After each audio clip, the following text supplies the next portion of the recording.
Refli Harun, baca ini, kita ada kuasa nih.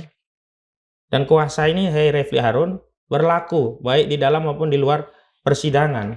Anda jahat sekali ya melakukan tindakan mengisolasi advokasi kami yang ingin berjuang, bukan untuk Roy Suryo perjuangan kami, untuk rakyat.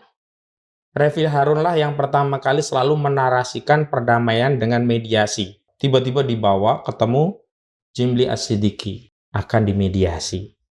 Sejak awal kami sudah tegas menyatakan nggak ada mediasi antara al-haq dan al-batil. Refli inilah yang kemudian membentuk tim sendiri namanya RRT. Tanpa komunikasi dengan kami. Berantakanlah tim Refli yang RRT ini kan. Itu. Berubah menjadi apa? Troya. Tiba Roy Suryo. Tiba-tiba Troya pun pecah. Belakangan yaitu membentuk lagi walaupun tidak terbuka dia, tapi dia yang menjadi leader yaitu Tokham itu. Apakah Bang Refli sendiri sejatinya adalah sebuah kuda Troya? Apakah dia memposisikan sebagai kuda Troya? Apa punya motif tertentu di luar motif untuk mengungkap kasus ijazah ini? Yang jelas selalu Refli membangun narasi agar tidak sampai ke pengadilan. Bagaimana sikap Pak Suryo sebetulnya dalam urusan ini? Roy Suryo juga harus mengklarifikasi ini dan dia sedang meminta waktu. Kita tunggu klarifikasi dia seperti apa.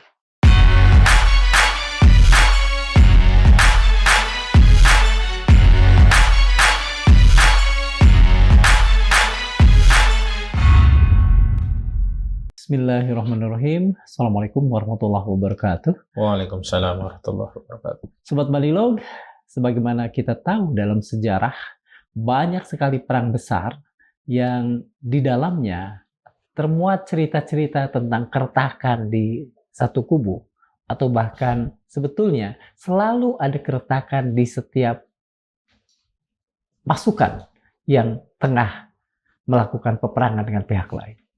Kalau pengadilan, apalagi melibatkan dua kubu, adalah sebuah peperangan, maka yang terjadi saat ini mungkin bisa kita katakan sebagai sebuah keretakan. Ada kasus pemecatan terhadap Abdul Ghafur Sanghaji dan Soraya dari tim advokasi Roy Suryo, atau tim advokasi akademisi dan aktivis, di mana dikatakan bahwa persoalannya tidak sekadar persoalan hukum, tapi sudah merupakan persoalan etika dan loyalitas. Agar kita tidak terjerembab pada dugaan-dugaan yang tidak berdasar, maka pada Madilog kali ini kami menghadirkan Mas Ahmad Kozinudin yang kita tahu adalah bagian, bahkan merupakan garda depan dari tim advokasi akademisi dan aktivis ini.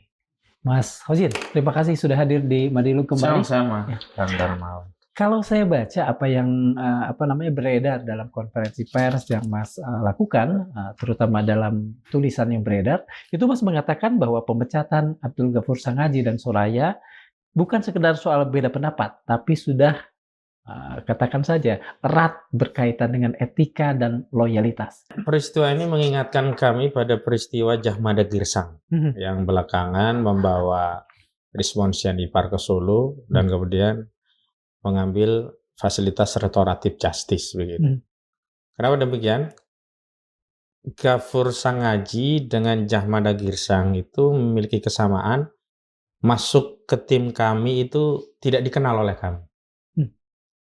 Dalam ungkapan yang hiperbolis itu mengemis lah untuk bisa menjadi bagian dari tim advokasi anti kriminalisasi akademisi dan aktivis. Jahmada Girsang masuk saat kami mengawal semua ya klien kami yang masih bersatu saat itu di Komnas HAM.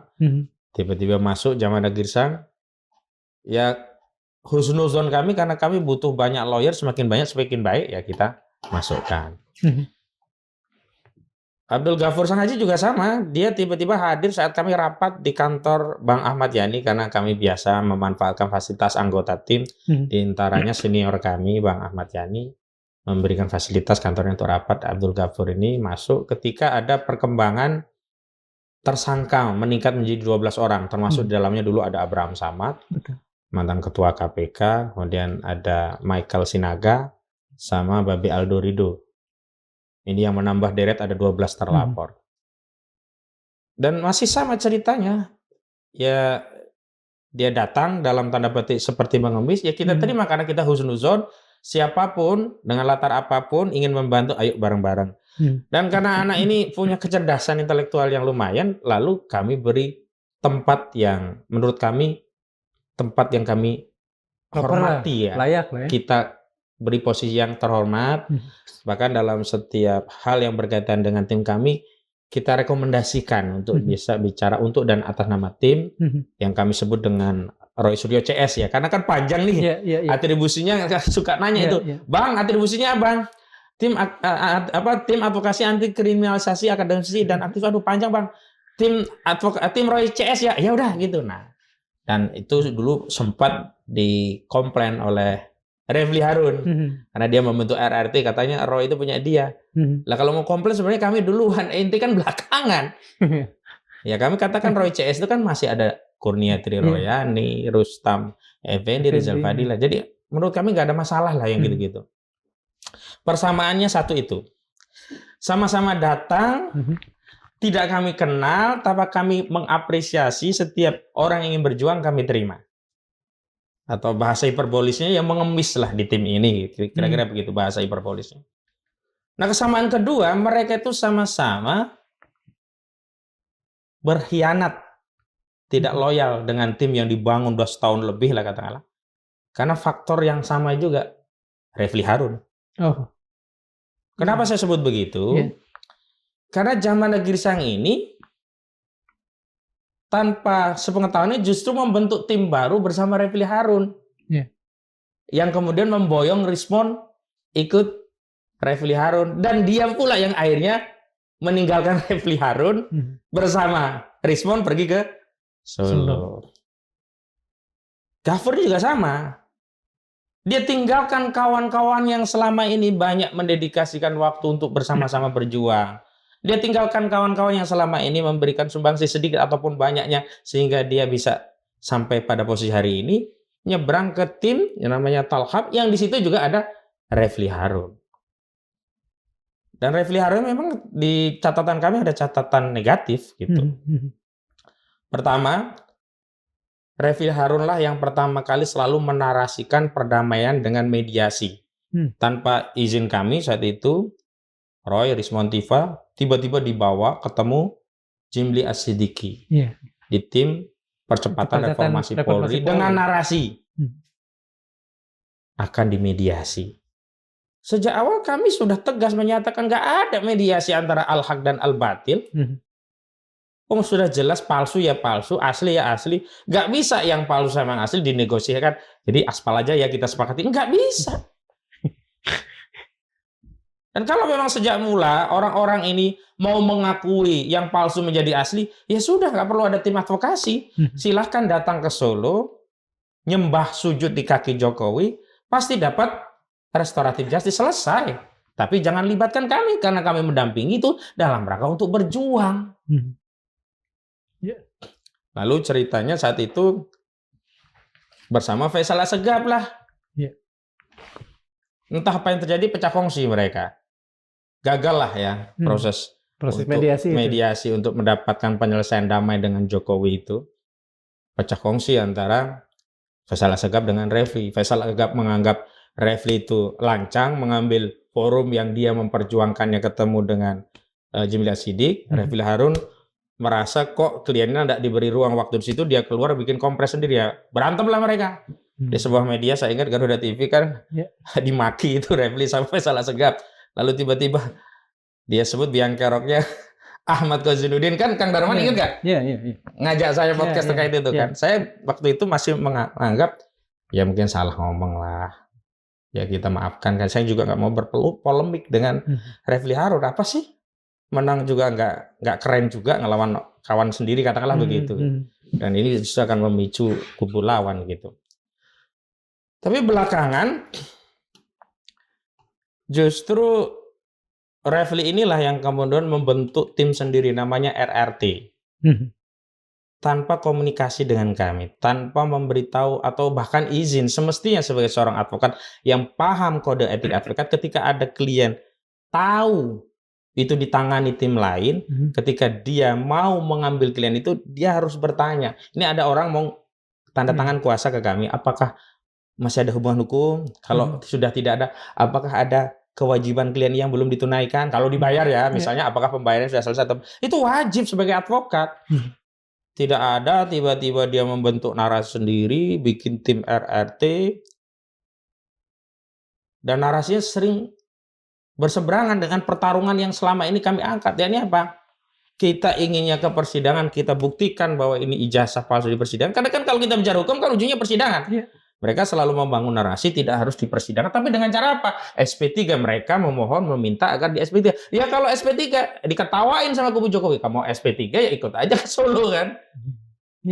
Kapain gitu loh. Mereka nggak mau. Terbukti juga yang lain kan. Ya udah dapat. Mereka nggak mau ke Solo, tapi maunya SP3 gitu. Oke deh SP3 demi hukum. Tapi kan nggak terjadi juga. Lalu puncaknya terjadi kecelakaan. Akhirnya respon pergi. Berantakanlah tim Refli yang RRT ini kan. itu. Berubah menjadi apa? Troya. Tiva, Roy Surya. Jadi nggak fokus pada substansi pembelaan, sibuk dengan eksistensi, dengan nama, dengan atribusi dan sebagainya. Saya sebenarnya kadang nggak masuk bagian dari hal yang penting, saya biarkan saja. Toh itu ruang aktualisasi orang begitu. Tiba-tiba Troya pun pecah. Saya ingat ketika Farhad Abbas mempersoalkan interaksi Refli dengan Tiva, ya, lalu pisah. Nah, belakangan ya itu membentuk lagi, walaupun tidak terbuka dia, tapi dia yang menjadi leader yaitu Tokham itu. Nah, disitulah Gafur masuk ke Tokham yang dimiliki Refli. Kalau dulu Jahmada masuk ke Refli yang punya RRT tanpa komunikasi ke kita, bahwa mereka sebelumnya kita asuh, harusnya izinlah memberitahu loh ini lo urgensinya begitu. Termasuk Refli pun tidak bicara tentang pra peradilan. Kami kan awal-awalnya kan kaget. Loh, kenapa? Apa urgensinya pra peradilan? Oh udah di ujung, kita pengen Jokowi hadir di persidangan. Kita mau uji ijazah Jokowi. Bahkan seluruh masyarakat pengen lihat nih Presiden ke-7 Republik Indonesia hadir di persidangan, ditanya oleh lawyer-lawyer atau PH-PH gitu. Nah di titik itu ketika mereka sudah kita nasihati, ternyata tidak mengubah sikap. Bahasa saya dalam artikel, kita tidak bisa memaksa orang untuk punya etika. Karena orang lain tidak dikendali kita. Tapi kita punya kewajiban untuk menegakkan etika di komunitas yang kita bangun atau organisasi yang kita bentuk.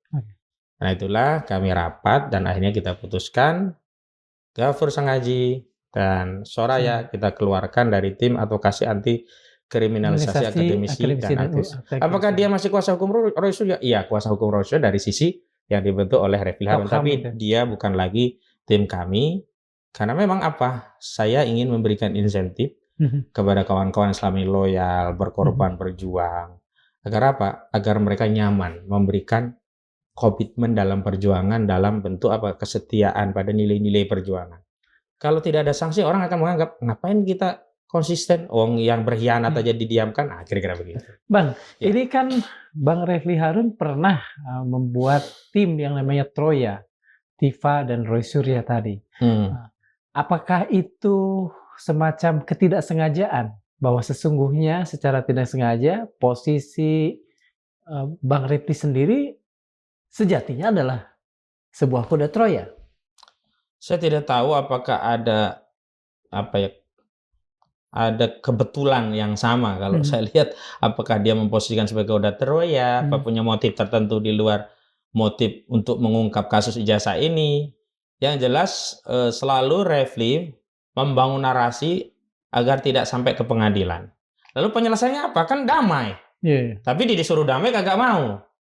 SP3 kan, disuruh ke Solo kagak mau. Nah, di situ yang kemudian kami khawatir gitu loh. Khawatir terjadi peristiwa Rismon yang kedua. Misal nih ya, tiba-tiba Roy Suryo atau Tiva ke Solo sementara kita masih menjadi kuasa hukumnya, ini kan kami khawatir harus jaga-jaga ini. Kenapa? Karena komitmen kita mendampingi semuanya jadi satu loh dulu. Mulai ngacok, mulai akhirnya ke bawah ke Solo setelah keluar dari kita. Karena di dalam tim kami benar-benar asuh bukan saja secara hukum, secara motivasi. Kalau yang muslim secara akidah bahwa berjuang itu pasti akan ada konsekuensi. Kita kuatkan nilai-nilai pahala dan seterusnya. Ya memang kami dengar begitu keluar dari kami yang dibangun narasinya bukan lagi tentang komitmen perjuangan, ini ada pahala, ada umat, ada masyarakat yang mendukung dan sebagainya. Yang dibangun adalah awas lu penjara, awas penjara. Ya mental mereka rontok lah. Ini terjadilah Rismond itu rontok mentalnya. Apakah kehadiran dua orang nih, dulu Jahmana Girsang, kemudian Refli Harun, itu sempat nggak terbersit di kepala Mas Aka? Mereka adalah infiltran, infiltrasi yang sengaja dilakukan bahkan mungkin oleh pihak lawan. Tidak ya, karena pertama kali kan tim ini dibentuk 30 April 2025 yang lalu menyikapi statement Joko Widodo saat di Solo didatangi oleh TPUA ketika itu oleh Bu Kurniatira Royani, Rustam Effendi, Rizal Fadila, Damai Hari Lubis. Kan tanggal 14-nya Roy Rismond Tifa ke Yogyakarta UGM yang itu dapat salinan skripsinya boleh difoto, bukan salinan asli. Kemudian tanggal 15-nya silaturahmi ke Solo yang minta ditunjukkan ijazahnya. Nah saat itu kan Joko Widodo mulai marah itu. Saya sudah bersebaran, saya akan ngambil upaya hukum. Nah menyikapi itulah kami membuat namanya deklarasi perjuangan di Gedung Juang. Saya ingat betul 30 April 2025. Itu masih berjalan ya acara itu sekitar jam 10 atau jam setengah 11. Tiba-tiba Roy Suryo di acara itu memberi info bahwa Jokowi sudah bikin LP di Polda Metro Jaya bersamaan. Nah sejak saat itu kita komitmen deklarasi perjuangan kita membentuk tim. Walau tim itu sebelumnya awalnya bukan tim anti kriminalisasi akademisi dan aktivis yang lain ya. Jadi ada surat kuasa yang tekan tanggal 30 April. Nah sejak saat itu kita konsolidasi mencari banyak advokat sebanyak-banyak untuk bisa terlibat. Nah kita buat pembaruan. Nah ini surat kuasa pembaruan itu di tanggal 30 Mei ya, sebentar, 6 Mei 2025. Di sini kita kumpulkan banyak orang-orang besar yang terlibat nih. Berapa orang? Di sini atau disebut deh, disebut. Ada 61 orang. 61 orang. Ada, di antaranya? Ya tentu ada Bang Peter Celestino, saya, Ahmad Kosin. Ada mantan Menkumham saat itu, Dr. Amir Samsudin. Menkumham zaman SBY? Iya, juga ada mantan Ketua KPK dulu. Abraham Samad. Oh, Abraham Samad, iya. Karena sebelumnya kan nggak jadi terlapor awal-awal kan. Iya. Kan hanya 4 orang saja, 5 orang ya. Kemudian ada almarhum Majen TNI Purnawirawan Samsul Jalal. Oh. Dulu bagian dari tim mantan dan Pom Abri. Dan Puspom Abri. Ada Dr. Tajudin Rahman, ada Bang Ahmad Yani, ada Medi Juniarto, Dudi Agung Sirina, Kurnia Terawan. Kurnia juga dulu masih sebagai lawyer karena dia dulu belum terlapor kan. Itu baru awal-awal ya. Nah, sampai ada di tanggal ada 61 orang. Nah, memang limitatif ya kita buat bahwa salah satunya adalah di kuasa khusus yang diberikan oleh semua ya waktu Roy Suryo, Rismond Janipar, Dr. Tifa ya. Nah ini menerima dan melayani wawancara dan dari berbagai media baik lokal, nasional dan sosial media, mengadakan dan menghadiri undangan podcast, membuat konferensi pers, rilis media, siaran pers, pernyataan hukum dan berbagai tindakan komunikasi publik lainnya. Jadi saya hadir di sini tuh ada legal standingnya karena semua sudah kita lingkupi gitu. Nah itu cerita awal ya. Nah dalam perjalanannya tambah lagi kan Egy Sujana juga, tambah lagi siapa namanya? Siapa itu? Ian. Tambah lagi saksi-saksi yang diperiksa, ada Arif, ada banyak lah ya, sama Rahmat Himran, sama Bu Widya ya, kalau dikenalnya kan Dr. Julia ya, Widya Ningsih gitu. Banyak lagi masuk kita. Memang pada perjalanannya salah satunya Egy Sujana kita berhentikan karena dia tidak komitmen. Termasuk Dr. Tifa kita berhentikan sementara, tapi ternyata Dr. Tifa waktu dia minta berhenti sementara, dia membentuk tim lain, ya sudah kita berhentikan. Kan nggak mungkin ada 2 nahkoda dalam kapal yang berbeda-beda, ya nggak bisa. Kapalnya berbeda, harusnya kan isunya sama harusnya. Ya sudah. Nah tapi karena mereka memilih yang lain ya nggak ada apa-apa. Yang penting tetap berjuang gitu. Kalau Egy Sujana saat itu justru memasukkan orang-orang yang nggak kita kenal, padahal perjuangannya tidak dengan orang-orang itu. Yang saat itu juga menjadi masalah. Nah, sejak saat itulah yang kemudian dia dekat dengan Rasman dan yang lainnya itu, ya sudahlah, biar ambil jalan sendiri. Dan memang pada ujungnya oleh Rasman diajak ke Solo kan. Iya. Yang ngerayu-ngerayu dia kan ke Solo termasuk Rasman, Bang Eli Aka, Daneti dan yang lainnya. Nah, yang terakhir sampai terakhir Roy Suryonoto di Projo. Ya. Kami itu kenapa hari ini juga siap-siap persidangan? Karena kami sudah mendaftarkan bertindak untuk mendampingi dan atau mewakili pemberi kuasa dalam hal ini Roy sebagai terdakwa yang terregistrasi di Pengadilan Negeri Jakarta Timur dengan nomor perkara 300/PIB/2006/PN JKT TMR. Nah, perkaranya belum. Sudah kita daftarin ya. Iya. Sudah kita daftarkan di Pengadilan Negeri Jakarta Timur. 25 Juni kemarin ya? Iya. Hanya memang kita sidangnya menunggu pra peradilan selesai.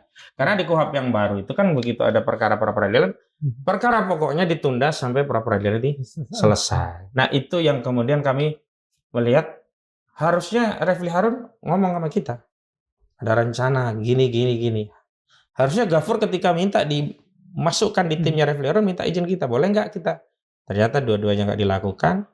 Kita nggak bisa memaksa orang untuk tahu etika, tetapi akhirnya kita berkewajiban untuk menjaga etika di komunitas kita. Sendiri. Sejak kapan sebetulnya? Apakah pada saat Bang Refli dan Faisal Assegaf membawa Roy dan Dr. Tifa ke siapa namanya? Pak Jimli Asidik, maka saat itu kemudian Bang Aka dan kawan-kawan menengarai ada sesuatu yang ganjil dalam manuver. Sebenarnya kan sejak awal Refli itu kita libatkan karena kan dia punya channel subscribernya di atas 3 juta. Karena sebagai YouTuber kita juga butuh untuk didukung amplifikasi opini. Saat deklarasi awal, persiapan awal selalu kita libatkan. Dia menjelaskan dari sisi opini media. Bahkan dia jelaskan di channel dia bikin semacam survei, hasilnya rata-rata mendukung Tifa, Roy, Rismon, itu dalam rangka untuk amplifikasi opini ya. Nggak tahu belakangan kok tiba-tiba dia ingin main sebagai lawyernya, saya juga nggak tahu gitu. Karena selama ini juga saya tidak kenal dia sebagai lawyer seperti kami ya. Karena tahunya dia adalah orang yang sering berperkara di MK. Kalau di MK kan nggak harus lawyer. Orang biasa pun asal dapat kuasa bisa. Tapi di perkara pidana memang saya tidak pernah melihat dia hadir di persidangan pidana. Saya juga nggak tahu motif di balik ini juga semuanya apa. Karena dia tiba-tiba mengatasnamakan sebagai juru bicara RRT, padahal nggak ada pembicaraan. Di kami itu justru sudah ditunjuk koordinator litigasi itu Bang Petrus Celestino, sementara koordinator non litigasi saya Ahmad Kojodin. Tapi bukan berarti kalau sudah sidang itu dipisah, enggak. Kalau sudah sidang ya semua masuk semua. Ini hanya untuk membagi koordinasi, karena sejak awal kami menilai ini pertarungan yang keras justru di non litigasi sebelum perkara masuk ke persidangan. Makanya kita bagi-bagi tugas. Nanti kalau masuk persidangan koordinatornya adalah Bang Petrus Celestinus. Meskipun non litigasi, Bang Petrus juga bicara kan di media, di berbagai komunikasi publik, beliau juga menyampaikan begitu. Bang, kalau begitu, nanti siapa yang menjadi katakan saja lawyernya Roy Suryo di persidangan? Sebenarnya kan kalau misalnya teman-teman melepaskan diri, kan sebenarnya kuasa ini kan semua ada ya. Sebenarnya kan saya punya pengalaman itu di kasus Charlie Chandra. Itu kuasanya itu ada dari LBHP Muhammadiyah. Ada Gora and Partner. Nggak apa-apa. Jadi masing-masing kuasa didaftarin. Seperti kami kan udah ada kuasa. Atau Bang Gopur barangkali nanti. Bisa saja kalau dia lewat Ya, di Refli ya atau KAM. Cuman kan kita belum ngambil keputusan nantinya bagaimana kan. Yang jelas sebenarnya semua itu boleh asal ada koordinasi, etikanya bicara. Apalagi ada orang yang mengurusi ini. Jangan gerasa-gerusu, karena lebih jauh lagi begini. Saat ini saya tidak melihat membela Roy loh, ini sedang membela perkara publik. Sehingga setiap langkah kita itu harus dipahami publik, make sense gitu. Misalnya, kenapa sejak awal kami nggak pra peradilan? Ya memang tidak sejalan dengan, ya publik juga melihat itu buang-buang waktu, sia-sia. Publik juga melihat bahwa mereka juga sudah nggak sabar ingin melihat Jokowi diadili di pokok perkara. Dan kalau itu terkait status tersangka, nanti pra peradilan karena kebanyakan kalah itu akan melegitimasi seolah status tersangka itu benar dengan ditolaknya pra peradilan. Maka sejak awal kan kita nggak ngambil itu. Nah makanya sampai di ujung di pra peradilan Refli membentuk tim terus pra peradilan, kami nggak tahu apa tujuannya gitu. Sebentar begini. Kalau tadi kita membicarakan, maaf ya agak pribadi, Bang Refli Harun, bisakah kita kemudian atau Mas pernah berpikir, tidakkah keluarnya Bang Gafur karena dia merasa tidak diberi posisi yang cukup layak, peran yang cukup signifikan di tim ini? Oh, sangat signifikan loh. Bahkan Kompas itu pertama kali saya mengenalkan Abdul Ghafur itu ke Kompas saya. Waktu itu ada Kompas Petang, Pak Mhm, Roy nggak bisa, saya nggak bisa. Tolong ya Abdul Ghafur datang, dia saya arahkan ke studio Orange Kompas. mhm, Tapi belakangan karena Roy Suryo bisa hadir, mhm, dia nggak jadi. Tapi kan akhirnya kenal. mhm, Dan di beberapa forum saya rekomendasikan, misalkan di ILC ya, mhm, Mbak Titi yang sering komunikasi. Mas, siapa lagi yang bisa, Mas? Oh, ini Abdul Ghafur cocok. Bagus nggak, Mas? Oh, bagus insya Allah Mbak Titi. Itu kan penghubungnya ya, mhm, Facebooker-nya mhm, ILC. Alhamdulillah, dia juga bisa. Jadi nggak ada lah kami tidak memberi ruang aktualisasi dan sebagainya. Bahkan saya selaku koordinator selalu ya mhm, menempatkan orang sesuai dengan kapasitasnya sehingga apa? Beban amanah itu terdistribusi dengan baik.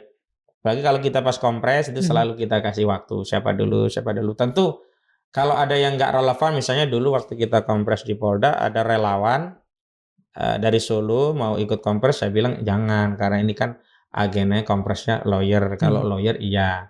Nanti kalau relawan ya bisa di agenda lain lah, misalkan mhm. di agenda dukungan publik, demo dan sebagainya. Tapi kalau lawyer kan bisa selalu beri ruang aktualisasi. Jadi kalau motifnya karena tidak diberi ruang aktualisasi nggak tepat juga, nggak tepat. Eee, Abang dan kawan-kawan itu kan berkeras Ya. bahwa, pra-peradilan tidak perlu. Sementara di sisi lain teman-teman Tokham, berpikir bahwa itu perlu. Apakah, eee, Abang merasa bahwa prosedur yang dilakukan aparat udah oke, sementara mereka tidak? Tidak begitu. Kita itu memikirkan bahwa semua rakyat itu sudah menunggu kasus ini segera sampai ke persidangan. Hmm, Walaupun awalnya pra peradilan juga tetap kami apresiasi lah ini dalam rangka untuk mengungkap kezaliman saat penangkapan. Memang mhm, penangkapannya parah itu. iya iya. Penggeledahannya parah ya seperti kasus G30 SPKI lah gitu. Mhm, mhm. Tapi begitu belakangan ada kasus kayak Gofur ini, kemudian Refli mengedarkan info ke sejumlah media yang berwenang untuk atas nama Roy Suryo itu hanya dirinya. Nah, ini kan jahat nih. Coba baca dong Bang Refli Harun. Refli Harun, baca ini, kita ada kuasa nih. Dan kuasa ini, hei Refli Harun, berlaku baik di dalam maupun di luar persidangan. Anda jahat sekali ya melakukan tindakan mengisolasi advokasi kami yang ingin berjuang. Bukan untuk Roy Suryo perjuangan kami, untuk rakyat. Dan Bang, kami tidak pernah mempersoalkan orang-orang yang ingin membantu. mhm, Makanya ada dari LBH Muhammadiyah, mhm, ada dari Profesor Denny Indrayana, ada nanti tambah lagi, nggak apa-apa. iya iya. Tapi kemudian ketika ada orang merasa paling berperan, sehingga yang lainnya seolah tidak berwenang, Mhm, dia merasa paling hebat. mhm, Yuk kita lihat yuk, jas merah jangan lupa sejarah. Bagaimana perjuangan ini awalnya, dan kita harus fokus kepada musuh bersama. Harusnya kan begitu. iya. Nih, ini ada satu, persona yang sangat terkait dengan persoalan ini, yaitu Mas Roy Suryo. Bagaimana sikap Mas Suryo sebetulnya dalam urusan ini? Ya saya pun sebenarnya menilai bahwa Roy Suryo juga harus mengklarifikasi ini Mhm, dan dia sedang meminta waktu. mhm, Kita tunggu klarifikasi dia seperti apa. Karena tidak boleh juga mengambil tindakan, punya tim tapi tidak meminta apa minimal masukan, saran. Karena kami mhm, kan bisa juga menjelaskan kepada publik nantinya seperti apa begitu. mhm. Kita sedang menunggu itu. Apakah ada di kepala Mas, Aka tersirat bahwa memang pra-peradilan yang kemarin terjadi itu dirancang untuk kalah atau setidak-tidaknya tidak akan bisa dimenangkan oleh Roy Suryo?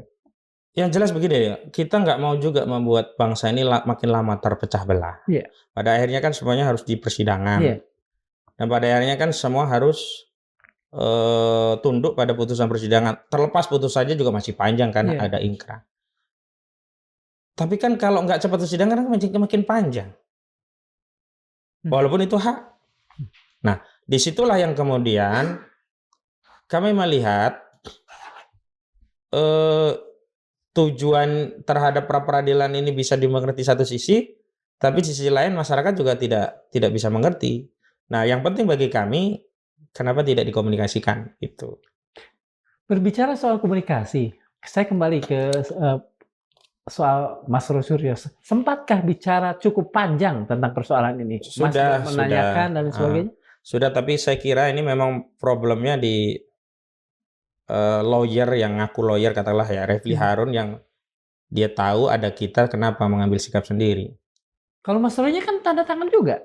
Iya, Mengapa menandatangani kalau begitu? ya bisa jadi dia merasa semua kawannya, dia nggak tahu etika dalam organisasi lawyer seperti apa, tapi bagi orang lawyer kan tahu. Iya, iya, iya.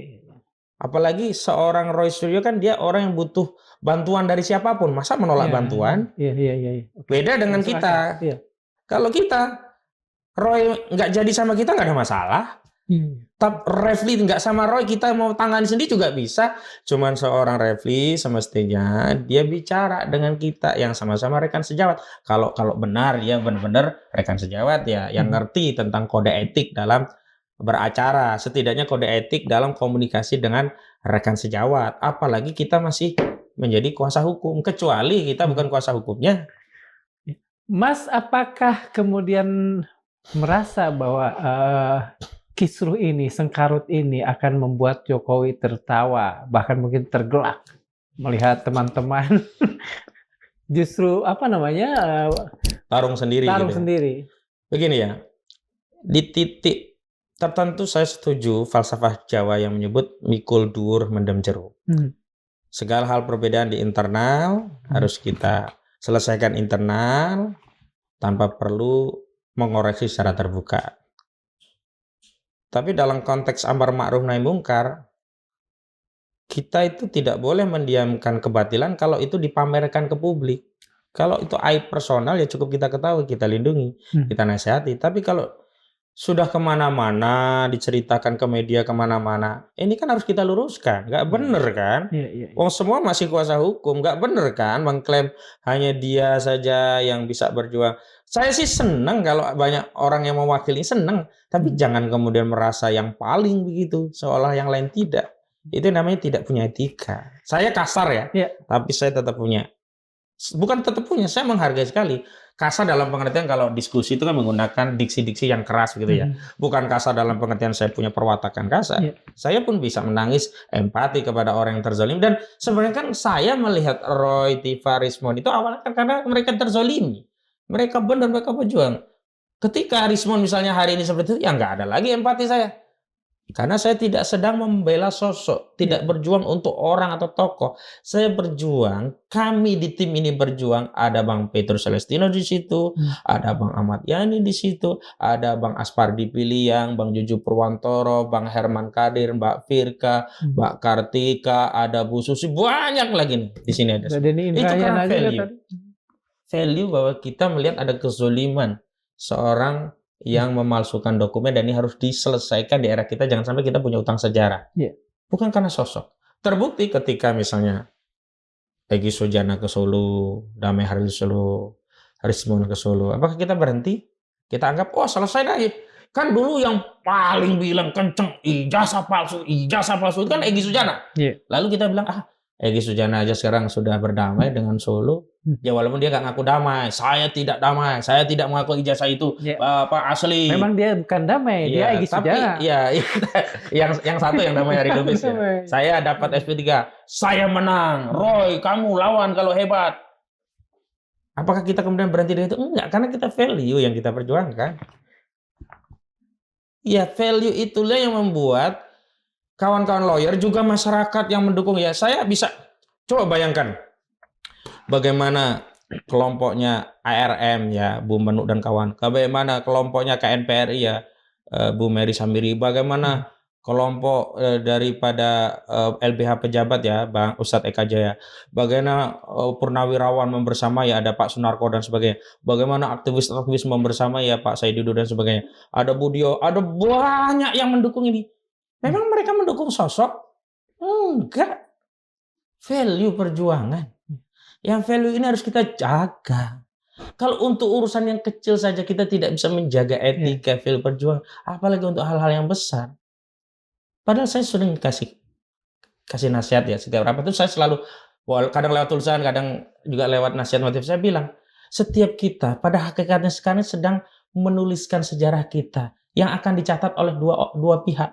Satu dicatat malaikat untuk pertanggungjawaban akhirat, satu dicatat oleh kawan-kawan sekitar kita.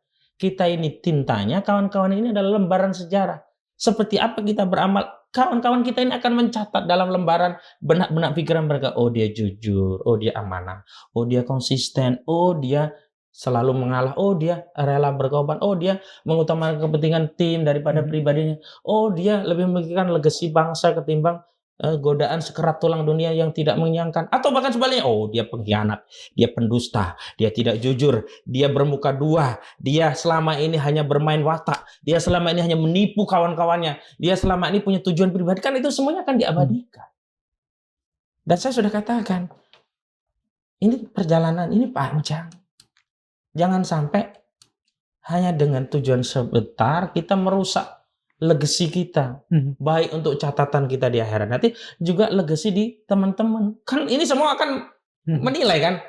Ke depan kalau ada, misalkan lawyer lah ya, kalau ada advokasi lagi ya, kebetulan nih saya ada perkara besar, saya kan mulai, oh dia bisa saya tarik, saya libatkan, berbagi rezeki lah.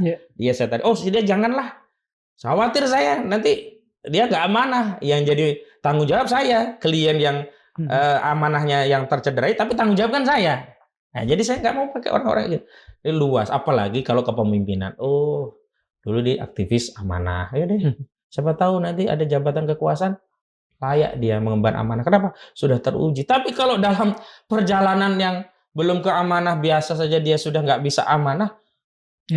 Saya misalnya diberi amanah besar, saya akan mendelegasikan sebagian amanah.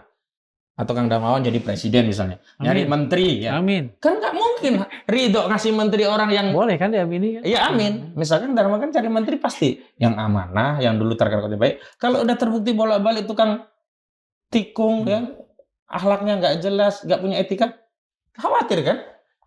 Bang, ini kan sebetulnya dari sekian lama itu kita sangat begitu fokus pada Roy Suryo, pada Tifa, pada Dr. Tifa maksud saya.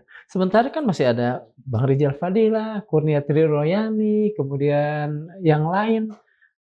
Apakah yang lain ini mereka tidak merasa menjadi apa namanya anak tiri dalam kasus ini ya, dalam kasus ini? Terpinggirkan lah. Terpinggirkan. Itu dia sebenarnya dulu kita tidak pernah membuat akronim yang mengindividualisasi atau mengherokan beberapa saja. Jadi semua kita angkat, kita rambut dengan baik. Paling kalau perlu akronim yang singkat ya kita sebut tim advokasi Roy CS gitu.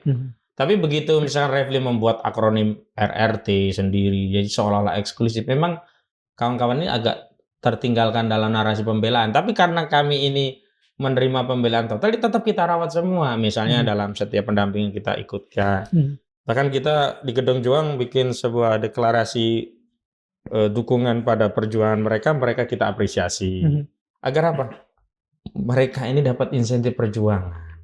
Insentifnya dalam bentuk apa? Dukungan. Oh kawan-kawanku membela aku, mendukung aku. Walaupun aku tersangka, tidak apa-apa aku jadi martir. Tapi kawan-kawanku terus mendukung aku.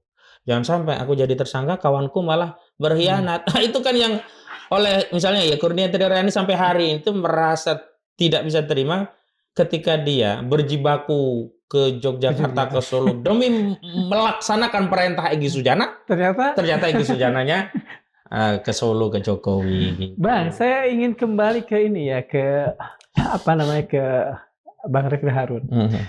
Dalam artikel yang ditulis itu, Bang Aka mengatakan bahwa pra persidangan ini membuat Jokowi bisa jalan-jalan. Ya lebih lama kan, kalau prapit-prapit kan nggak langsung pokok perkara. Bukan itu pertanyaan saya. Apakah Abang merasa, apa yang paling tidak tersirat lah, at glance gitu di kepala, memang ini sengaja dibuat pra-peradilan itu agar membuat Jokowi bisa jalan-jalan. Maaf ini. Itu kan sebenarnya saya memberi konotasi agak dalam tanda petik memparodikan bahwa orang bisa menafsirkan begitu. Kalau tidak jelas tujuannya apa. Kan menjadi tambah waktu. Sementara kita kan sudah meyakini 99,9% palsu, tinggal 1% dibuktikan gitu. Nah ini kalau kita membahas tentang strategi advokasi, ini juga harus dipertimbangkan. Jangan sampai ada suuzon bahwa itu bagian dari langkah Jokowi bisa lebih panjang, nggak sampai ke sidang-sidang. Iya kan? Nah, cuman ini bukanlah kesimpulan yang mereka pertimbangkan, bukan. Itu hal yang lain. Nah, sampai hari ini saya juga tidak tahu. Pernahkah, tadi bicara suujon, pernahkah Abang suujon bahwa Bang Gajah Mada Girsang, Bang Refli Harun memang disusupkan oleh Solo? Tidak sama sekali. Tidak sama sekali. Oke. Bahkan setiap ada orang punya pengalaman buruk kepada orang, yang orang itu ke saya, bahasa saya sama. Selama orang itu tidak ada masalah dengan saya tetap husnuzon. Kecuali dibuktikan lain. Ya kalau sudah dibuktikan lain ya kita berlepas. Karena kita tidak pernah terikat pada sosok. Begitu. Sepanjang persoalan ini udah terjadi, sudah ada nggak respon-respon yang ya biasalah, misalnya dari apa yang Abang suka sebut termul-termul itu? Termul sih nggak ada, tapi media ada beberapa yang konfirmasi. Benar nggak Bang? Iya, saya kirim. Berarti termul kurang update. Belum tahu mungkin ya. Belum tahu ya. Iya. Belum. Kalau media udah banyak yang klarifikasi. Benar Bang, benar Bang. Ya, saya kirim artikel lengkapnya. Dah biar jelas. Kalau mau ada tadi Suara Merdeka atau apa, boleh Bang ini kutip, silahkan. Jadi begini ya, kalau sesuatu itu sudah dipublikasi menjadi domain publik, sebenarnya tanpa minta izin pun sudah boleh dikutip. Tapi kadang kan kawan-kawan media itu sopan ya, Bang boleh Bang. Wah, ya kita iya. Padahal kalau sudah kita publikasi lewat WA, lewat Facebook, itu sudah domain publik sebenarnya. Karena kita mengirim tuh biar diketahui kan sudah punya niat begitu. Kecuali kalau japri ya. Kalau japri itu memang harus izin, boleh tidak, jangan-jangan hanya untuk kita saja. Abang tadi mengatakan bahwa Roy Suryo sudah berkomunikasi dan mungkin dalam waktu ke depan juga akan katakan saja mengeluarkan pernyataan. Kira-kira kapan Bang Roy akan mengeluarkan pernyataan terkait dirinya dengan bukan mengeluarkan pernyataan ya, mereka kemungkinan dia akan menjelaskan itu ke kami. Ya, tapi waktunya belum tahu. Dan kami juga masih melihat dinamikanya seperti apa, begitu. Apakah Abang melihat bahwa ada urusan porsi media, kemudian panggung YouTube dalam persoalan ini? Nggak ada loh, saya kira begini ya, misalnya nih contoh ya, setiap selesai advokasi, saya selalu saya juga suka ya lama-lama gitu ya, karena ada banyak agenda lah. Sedangkan yang lain ini kan tetap kompres, podcast, nggak ada masalah. Jadi di media mainstream juga nggak ada masalah, di podcast juga nggak ada masalah. Makanya sampai sekarang saya nggak tahu apa yang menyebabkan, misalkan nih Refli Harun dulu, apa yang menyebabkan Refli Harun melakukan hal demikian kepada tim kami? Apa salah kami kepada Refli Harun gitu sehingga Refli Harun sampai melakukan tindakan yang demikian kepada kami? Itu yang harus dijawab oleh Refli Harun. Oke, ini pertanyaan terakhir Bang. Ya. Dari apa yang terjadi, menurut Abang, siapa yang paling diuntungkan oleh persoalan ini, oleh kisruh ini? Kalau saya tidak melihat keuntungan itu, tapi hikmah apa di balik ini? Pertama, tentu ini menjadi sarana edukasi kehidupan ya, atau kita anggap ini madrasah kehidupan, bahwa pada akhirnya setiap orang itu harus mempertimbangkan dampak dari tindakan yang dia ambil. Sama persis kepada mereka yang memburu ijazah palsu. Kami kan sebenarnya tidak terlibat langsung. Yang ke Jogja, yang ke Solo itu kan Roy, Rismon, Tifa, kemudian ada dari TPUA itu ada Damai Hari Lubis dan yang lainnya. Artinya kan dampak ini kan karena dulu mengambil upaya datang ke Jokowi. Dan hari ini setiap orang ketika mengambil tindakan, misalkan nyebrang ke kubu sebelah ya, tidak lagi izin, kemudian misalkan hari ini kita membahaskan tentang dikeluarkannya Gabur Sengaja Jatim, itu salah satu konsekuensi. Dan hikmah yang lain adalah setiap orang harus mengambil pelajaran hidup, bahwa perjuangan itu benar-benar harus basisnya value, nilai-nilai yang kita perjuangkan, bukan pada sosok. Itu yang pertama. Yang kedua, kalau sudah bicara value, kita tidak peduli lagi keuntungan sesaat. Misalkan hari ini dianggap Jokowi diuntungkan dengan ini. Enggak peduli. Karena kita tidak sedang hanya melawan Jokowi. Tapi value kezaliman. Karena kezaliman itu bisa ada pada Jokowi atau orang-orang selain Joko Widodo. Sehingga kita juga tidak terlalu khawatir nanti dampaknya sana girang. Enggak ada masalah.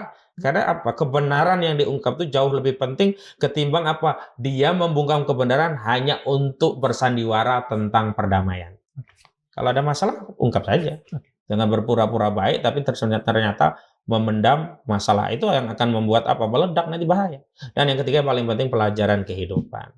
Saya kira semua ya aktivis, tokoh-tokoh akan menilai dan kami persilahkan menilai tentang persoalan ini akan membersamai siapa dan kami tidak pernah merasa eh, membeda-bedakan, memberikan sikap kepada semua kami layani dengan baik. Setiap agenda kami libatkan semuanya sehingga pada akhirnya ya biarlah Allah yang kemudian menilai. Terima kasih Bang Husin. Sama-sama. Terima kasih untuk waktu yang diberikan buat Ya. kami di Manilog. Sama-sama. Sobat Manilog, George Wilhelm Friedrich Engel pernah berkata, yang diajarkan sejarah justru ini. Seringkali manusia dan kekuasaan gagal belajar dari sejarah itu sendiri. Dalam pertarungan besar, lawan di luar memang penting.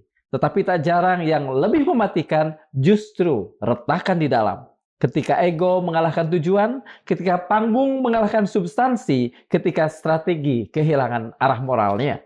Untuk itu, Ali bin Abi Thalib karamallahu wajhah pernah mengingatkan, kebenaran tidak diukur dari siapa yang mengatakannya. Kenalilah kebenaran, maka engkau akan tahu siapa yang benar. Maka pada akhirnya yang harus publik nilai bukan siapa yang paling keras bicara, bukan siapa yang paling sering muncul di layar, melainkan siapa yang benar-benar tetap sedia, tetap tegak pada kebenaran. Sebab dalam logika yang jernih, ketika akal sehat ditinggalkan dan ego lah yang mulai memimpin, kekalahan biasanya hanya tinggal menunggu waktu. Terima kasih. Assalamualaikum warahmatullahi wabarakatuh. Waalaikumsalam warahmatullahi wabarakatuh.